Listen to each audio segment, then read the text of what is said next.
Security researcher has demonstrated how easy it is to trick a Tesla into letting a thief hack their way inside and even start the car, Bloomberg reports. Sultan Qasim Khan, a security consultant at security firm NCC Group, demonstrated the technique, which involves redirecting communications between a Tesla owner's smartphone or key fob and the car itself, to journalists at Bloomberg.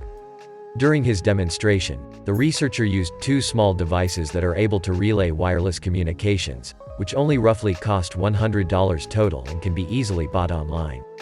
An attacker could walk up to any home at night, if the owner's phone is at home, with a Bluetooth passive entry car parked outside and use this attack to unlock and start the car, Khan told Bloomberg. Once the device is in place near the fob or phone, the attacker can send commands from anywhere in the world, he added. Easy way in. The hack is unique to specific Tesla models.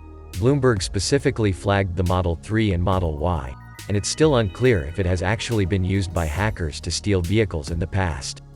Khan told Bloomberg that he told Tesla about the potential vulnerability, but company officials responded that the issue wasn't significant enough to warrant the required hardware changes, a surprising response given the apparent security risks.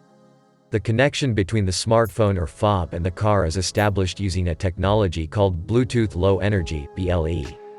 The protocol has been exploited by hackers in the past to gain access to phones and laptops as well, according to Khan.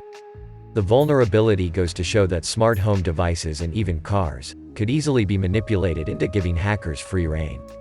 Fortunately, Tesla has a pin to drive feature, essentially password protection for the ignition, that could give owners a way to protect themselves from hacks, as NCC points out in its write-up about the vulnerability. But it's unclear how many owners actually opt in to use that feature.